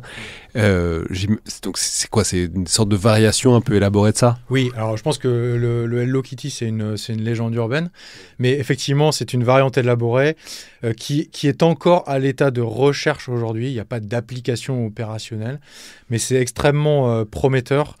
Voilà, donc encore une fois, une sorte de QR code qui fait bugger l'IA de détection, qui pose quelques problèmes parce qu'évidemment, si vous venez à coller un autocollant sur un aéronef ou sur un char, bon, il y a un côté visible qui fait perdre une partie des propriétés du camouflage que vous aurez cherché à mettre.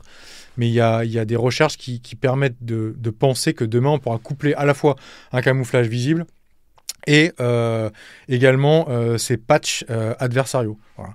Donc ça, c'est effectivement une piste très intéressante.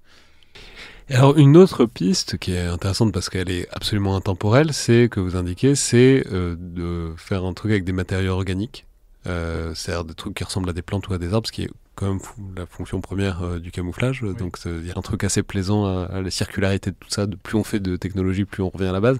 Mais donc vous indiquez que apparemment, selon les données, en vrai, quand il y a des plantes sur un bâtiment, etc., ça fait vraiment bugger les IA, quoi. Oui, tout à fait. Alors en fait, ça les fait pas véritablement bugger. C'est pas exactement le même effet que les patchs adversariaux. Patchs adversariaux qui vont réussir à détecter quelque chose, mais en général ne vont pas réussir à le classifier correctement. C'est le but principal. En revanche, effectivement, ce que l'on constate, c'est que les éléments naturels, donc effectivement la base de ce que pouvait être le camouflage, se mettre sous un arbre de façon très basique, reste aujourd'hui encore le moyen le plus efficace de se dissimuler aux vues. Voilà, et il y a des recherches qui ont été faites, et il y a une plante en particulier qui est une sorte de liane qui est extrêmement efficace pour camoufler. C'était sur des bâtiments, donc qui permettent de masquer un bâtiment et d'éviter que le bâtiment soit détecté par l'IA. Avec la perspective toujours ça s'appelle de biomimétisme, aussi on essaye de faire ressembler des drones à des oiseaux en espérant que ça marche. Mais bon, après, le truc, c'est que l'IA, c'est censé apprendre quand même, donc c'est censé... je sais pas on peut espérer que ça marche, mais pendant combien de temps est-ce qu'on peut espérer que tous ces dispositifs marchent, qui sont quand même assez coûteux et en temps, en ressources à mettre en place. Enfin, je veux dire, si l'IA comprend d'un coup, du coup, tout le dispositif est terminé. Mais en tout cas, il y a quand même cette piste du biomimétisme, de plus on fait quelque chose qui ressemble à la nature, plus ça peut passer, quoi. Oui, alors il y a également des recherches en fait pour utiliser des matériaux biologiques pour se fondre encore plus dans la nature. Ensuite, il y a la piste du biomimétisme, toujours dans l'idée de se fondre dans l'environnement. On revient un petit peu à nos véhicules civils. Donc, effectivement, si votre drone ressemble exactement à un oiseau, il y a des chances que l'IA ne puisse pas le détecter comme étant un drone. Après, elle peut piger aussi que ça avance pas de la même manière, à la même vitesse, ça n'a pas les mêmes à-coups qu'un oiseau qui bat des ailes avec des accélérations. Oui. Et donc, relativement peu de frais, elle peut comprendre d'un coup, quoi. Alors oui, effectivement, et aujourd'hui, il y a vraiment une course entre les moyens de détection et les moyens de dissimulation. Ce n'est pas exactement nouveau, mais on a quand même le sentiment que cela s'est accéléré ces derniers temps. Aujourd'hui, les moyens de détection sont en avance par rapport aux moyens de dissimulation. Et voilà, le but de toutes ces recherches en dissimulation, c'est de tenter de reprendre un peu le dessus, ou en tout cas de rattraper le retard par rapport aux moyens de détection. Et tout cet aspect biomimétisme, il rentre dans ce contexte-là. Voilà, on ne sait pas en combien de temps l'IA pourrait apprendre à détecter un drone qui ressemble à un oiseau. Voilà, c'est des choses que l'on apprendra probablement dans les années à venir, mais aujourd'hui, ça reste encore assez flou. Oui. Ouais, avec un côté, oui, le jour où on apprend, ça va faire très mal très vite quand même. Oui. Vous mentionnez un truc marrant en fait, faut tester quoi, pour voir si ça marche. Et je crois que c'est les Marines qui avaient tenté un truc en fait, ils ont compris que s'ils se mettaient un carton sur la tête, oui. En approchant d'un truc d'IA, en fait, la machine ne les comprenait pas. Oui. Comprenait pas que c'était des gens. Ce qui marche très bien, mais jusqu'au jour où ça marche plus et le carton sur la tête, ça va faire bizarre très vite quand même. Oui, c'est ça. Oui, c'est une anecdote qui se trouve dans l'excellent livre de Paul Charles qui s'appelle For Battlegrounds. Et donc, ce sont une équipe de Marines qui est conviée à participer à une expérimentation d'un système de détection justement fondé sur l'intelligence artificielle. Au départ de l'expérimentation, ils se font détecter systématiquement en utilisant leurs procédures traditionnelles. Et puis, avec, j'allais dire, l'ingéniosité traditionnelle du militaire, ils comprennent que ça ne sert à rien de se camoufler traditionnellement, mais que finalement, il faut juste chercher à ne pas ressembler à un humain. Et donc, l'un des Marines met un carton sur sa tête, et donc il n'a plus une silhouette d'humain. D'autres, justement, avancent en portant des plantes de salon, en fait, devant eux. Et encore une fois, leur silhouette n'est plus celle d'un humain, et ils ne sont plus détectés. Voilà. Donc, ils sont visibles à l'œil nu pour les autres participants de l'expérimentation, mais l'IA ne les détecte plus. Truc très séduisant sur le papier. Oui, sur le champ de bataille, c'est un peu plus compliqué. L'implémentation paraît un peu plus compliquée, mais c'est intéressant, ça permet de voir les limites de l'IA et ça permet de... En même temps, c'est rare qu'il y ait une IA absolument toute seule. Enfin, en tout cas, pour l'instant, c'est pas actuel. Donc, s'il y a quelqu'un qui voit un mec qui avance avec une plante verte devant le visage, ça va pas bien se passer non plus, quoi. Mais la logique derrière ça me semble extrêmement intéressante, dans le sens où il est probablement temps de revoir un peu nos basiques du camouflage pour mieux intégrer ces nouveaux capteurs, ces nouveaux détecteurs, et en particulier l'intelligence artificielle, qui va nous pousser très probablement à faire autrement et à ne pas se limiter au filet de camouflage, au bariolage, etc. Voilà. Et peut-être à devoir faire des choses qui, de premier abord, nous paraissent contre-intuitives. Et enfin, mais alors parce que une énorme question, la piste la plus simple pour tout ça, c'est de brouiller la distinction civile-militaire. Enfin, c'est le plus facile quand on est un militaire, c'est de ressembler à un civil. Ce qui est en même temps vieux comme le monde et en même temps, en fait, un peu interdit. Enfin, dans une certaine mesure. Donc, ça pose la question vraiment des limites qu'on donne au camouflage.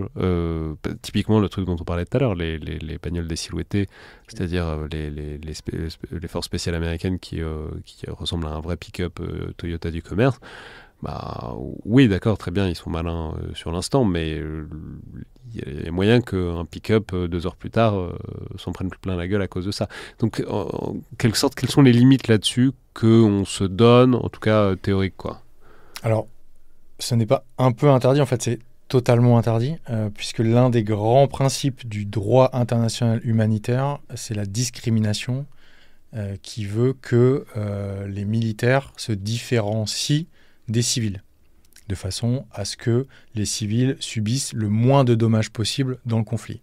Donc effectivement, que des unités militaires circulent dans des véhicules civils, ça ne répond pas à ce principe de discrimination. Ça n'empêche pas certains pays de développer des solutions de ce type-là. Ça n'empêche pas par ailleurs que tout le monde le fait quand il faut avoir un véhicule civil, quand c'est la seule solution pour accomplir la mission. Toutes les armées du monde le font. Exactement. Par ailleurs. Voilà. Après, vous avez, je pense qu'on peut distinguer au moins 2 catégories. Vous avez l'utilisation de véhicules civils à des fins non offensives, on va dire. Par exemple, pour de la logistique. Donc oui, on pourrait très probablement être amené à utiliser des camions civils pour amener de la logistique jusqu'à une certaine distance de la zone des contacts. Et d'ailleurs, c'est aussi un avantage en termes de camouflage, parce que potentiellement, ça sera moins ciblé par l'adversaire qu'un très beau camouflage du service de l'énergie opérationnelle, un très bon camion citerne du service de l'énergie opérationnelle, mais avec un logo sur le toit et tout. Exactement, et qui apparaît très nettement comme un moyen militaire. Donc ça, certes, on ne respecte pas le principe de discrimination. Effectivement, on peut estimer qu'on fait peser un risque sur les autres véhicules civils qui seraient vraiment civils. Néanmoins, il y a beaucoup d'armées qui le font et il me semble que c'est assez inévitable. Ensuite, il y a la question des moyens offensifs. Et là, c'est beaucoup plus délicat. Donc, il y a des armées qui ont déjà présenté des équipements de ce type-là.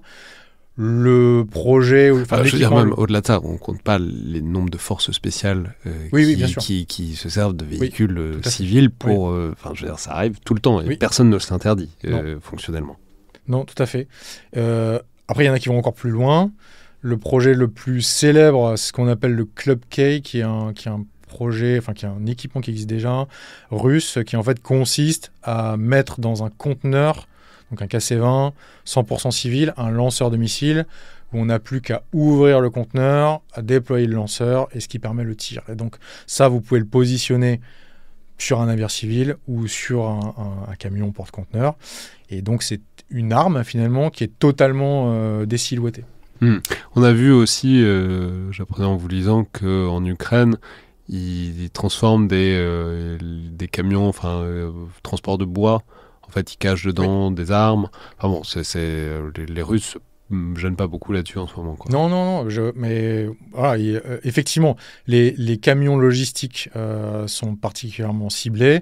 Donc, ils masquent leurs camions en mettant des rondins de bois autour de leur chargement. C'est des choses qu'on a observées en espérant que ça ne sera pas ciblé par les Ukrainiens.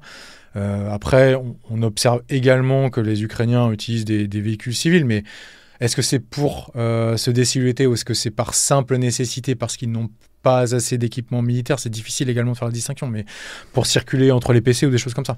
Donc c'est quelque chose qui est assez développé aujourd'hui. C'est l'occasion par ailleurs de rappeler un truc général sur le droit international humanitaire de Julia Grignon qui l'a souvent dit à ce micro, que les violations du droit international humanitaire ne le rendent pas caduque, au contraire, elles ont plutôt tendance à le renforcer, parce que c'est au son généralement d'occasion de rappeler la règle. Oui. C'est pas parce que les Russes respectent pas la règle que plus personne ne doit la respecter, au contraire, en fait, ça a plutôt tendance à renforcer les normes, parce qu'on dénonce ce que font les Russes, et ça, du coup, les normes ont tendance à infuser par ce biais-là. Alors juste, peut-être pour terminer là-dessus, ce qui est le plus interdit, finalement, c'est faire preuve de perfidie par différence à la ruse.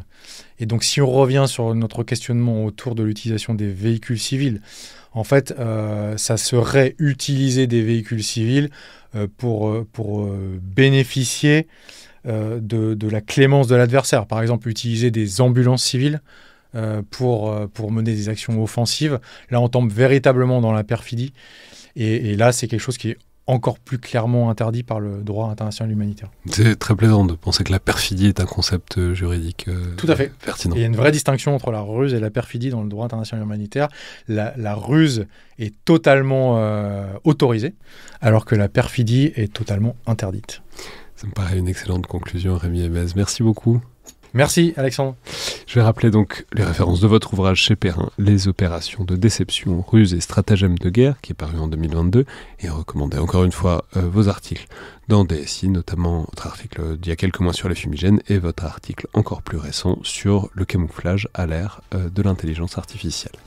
C'était donc Le Collimateur, un podcast produit par Alexandre Jublin et distribué par Binge Audio. Comme d'habitude, toutes les remarques et commentaires sont bienvenus, comme les notes et appréciations sur les outils d'Apple Podcasts ou de Spotify. Merci beaucoup à toutes et tous et à la prochaine fois.